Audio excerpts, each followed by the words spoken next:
What's the worst thing you've ever been accused of while being completely innocent?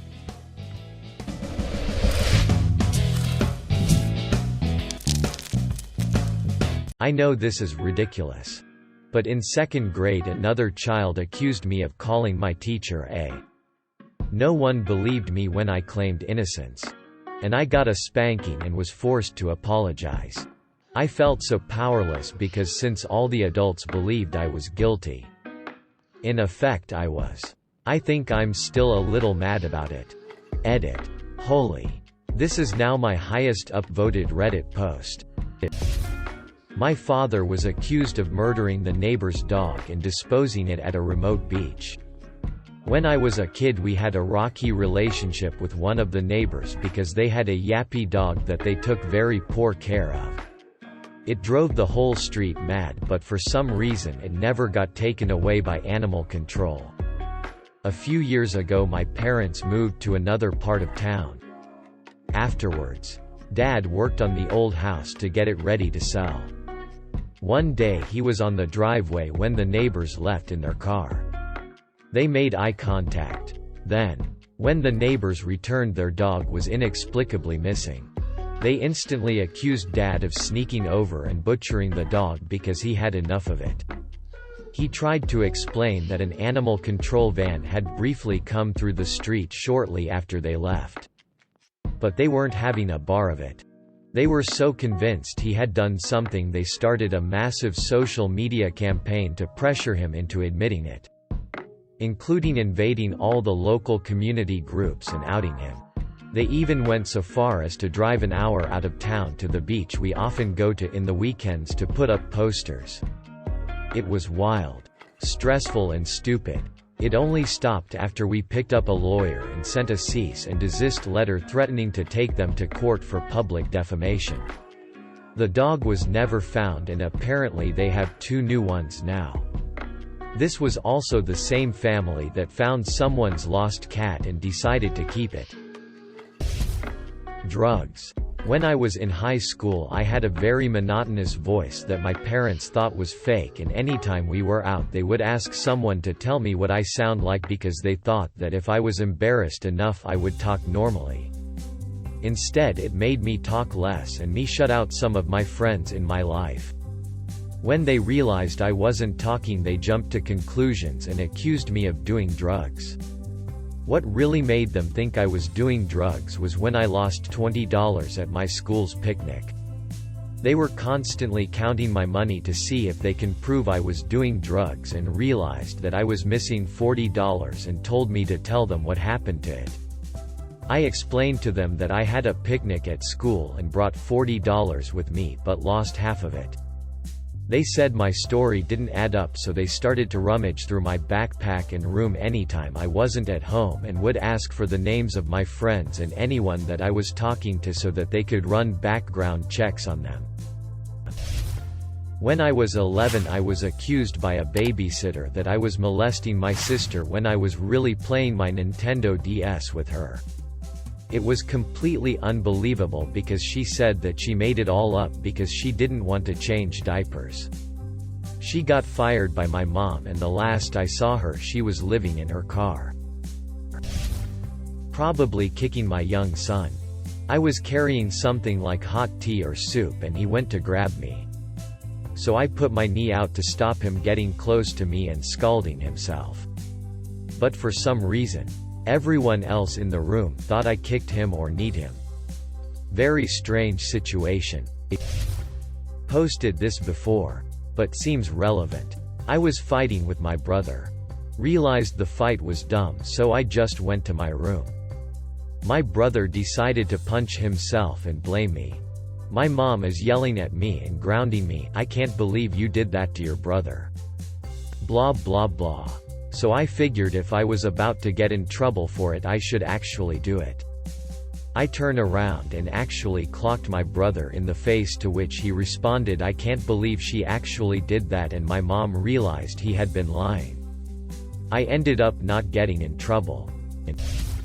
I was 9 and a Girl Scout.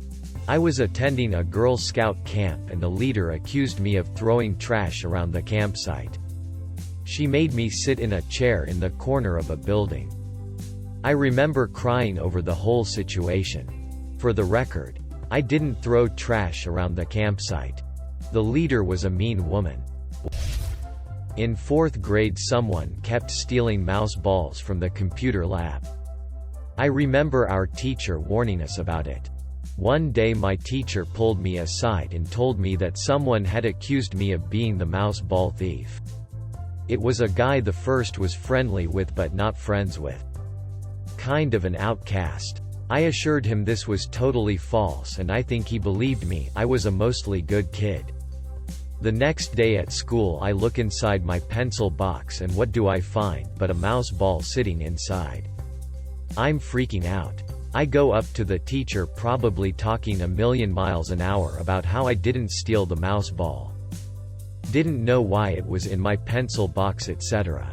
He looks at me doubtfully and says he'll have to get with the principal and figure out what to do with me. The whole evening I'm still freaking out. My mom has the idea of looking my accuser up in the phone book. I looked that jerk up and confronted him and his father about what was happening. He denied doing anything on the phone. The next day the kid admitted to the teacher first thing.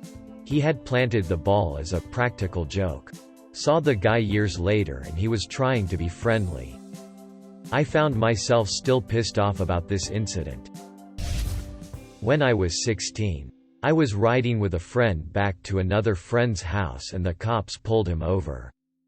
I had nothing on me.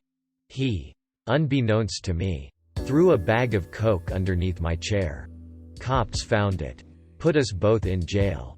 Took him to county, 17 yo. Took me to juvie, 16 yo. He got out before me and hired a lawyer. Pinned it on me through family connections. Got the charges reduced from a felony to a misdemeanor 'cause I was a good kid and it showed. Ruined my life for a good 5 years.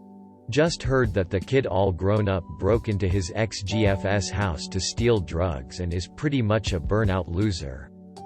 I am applying for law school next spring. A friend who became a friend with benefits called me a lying the first time we had. Followed immediately by "You told me you had a vasectomy." She didn't realize that a vasectomy just takes the seeds out of the orange juice. It doesn't eliminate the orange juice. My first week of high school. I got called into the office because rumors were flying around that I was planning to blow up the school and had already rigged it with explosives. This was obviously news to me. Then about a year later, I had my wisdom teeth removed and missed a week of school. When I finally came back, my friends had to explain the freaked out looks I kept getting from classmates. Apparently a boy who regularly picked at me had vanished from school about the same time I did. And the rumor going around was that I had killed him, eaten him, and then been arrested. Everybody was surprised to see me because they'd spent the past week telling each other about how I was in jail and he was in my stomach. Folks sure make up weird rumors. The boy was fine. FYI. He'd just been suspended. Edit. Just woke up.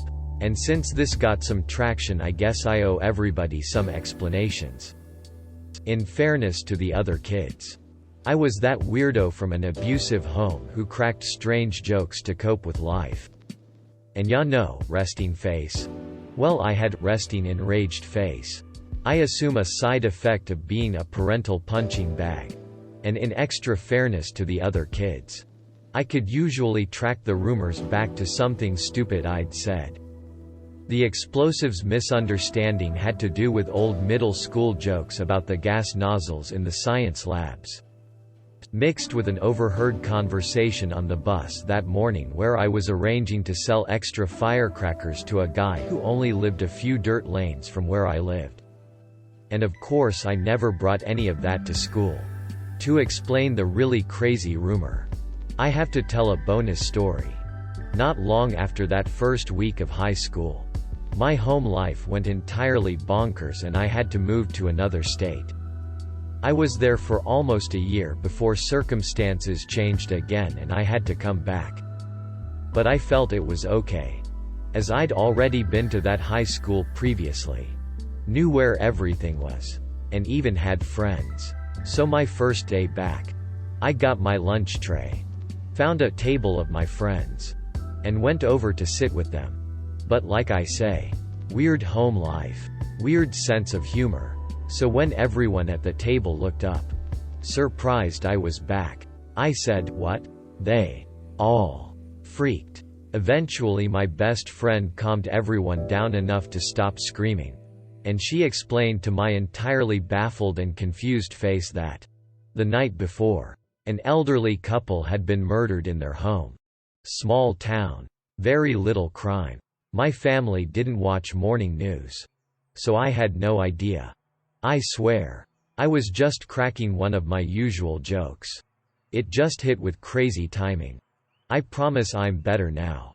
Turns out, a lot of years away from an abusive childhood, and learning about trust, can heal a lot of damage. I was accused of destroying a window at school by dropping a rock from a higher floor. Interrogated by the principal. Parents were called. Friends had to fund the repairs. Bullied on the bus. It sucked. Found out who it was 2 years later. But by then nobody cared. Drugs.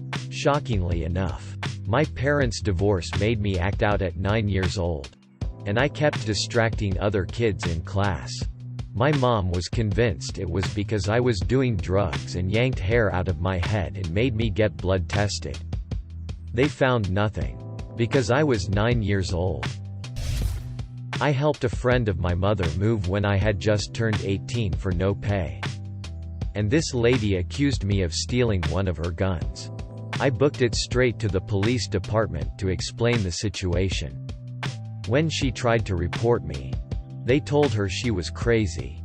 They already spoke to me, and that criminals that steal guns don't go directly to the police.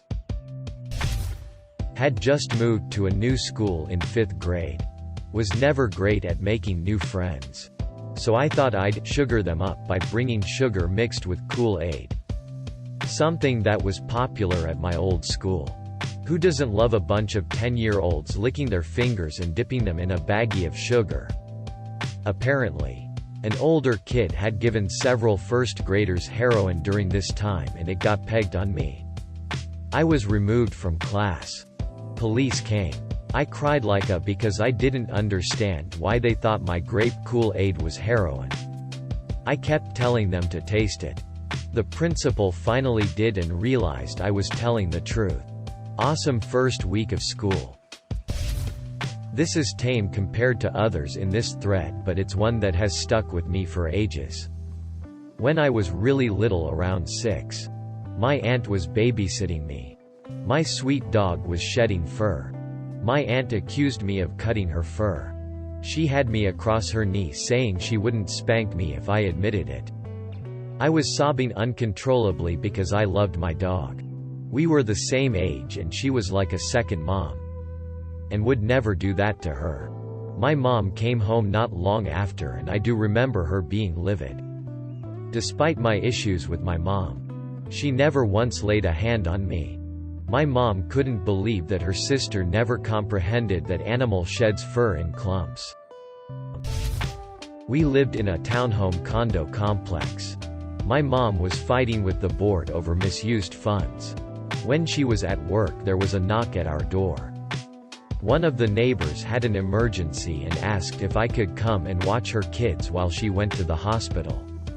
Sure. I was 16 and had been babysitting for 4 years. I spent a few hours looking after 2 cute kids, 3 and 5. I got home before my mom. We started dinner and there was a knock at the door. It was a pair of police. The mother had gone to the police station and accused me of abusing her 3-year-old. She said that I hit her and locked her in the dryer for several hours. My mom asked the cop if he was insane. She pointed out that I was the kid who picked caterpillars off the walk and put them on the grass so people didn't step on them. She asked the cops to point out the complainant. When he pointed, my mom asked me if I was crazy because that's the woman who stole funds from the condo board. Why would I go there? I said I didn't know that and that she said she had to go to the hospital immediately because her dad had had a heart attack. The cops said they would be back. They came back an hour later and said I would not need to come with them after all. Turns out Dad was alive and well. I wasn't so well after having a full-blown panic attack for an hour. I was 14 and had just started to learn how to use a digital camera. The only one I had at the time was my mom's. Some time after my birthday, the SD card that was my mom's went missing. My dad immediately went to blame me for it and my mom was hoping I didn't do it. After over an hour of interrogating me, we still couldn't find it. Come to find out, my mom had put it in her normal place of valuables she keeps it in. I didn't even get an apology. Edit. Spelling. In 3rd grade, one walked to a convenience store with $2 and spent 20 minutes trying to decide what candy to get, picking things up and putting them back. The old lady clerk accused me of stealing and said to never come back. That was a bit problematic given it was the only gas station in my small town. And I've moved back and been living here for the last 15 years.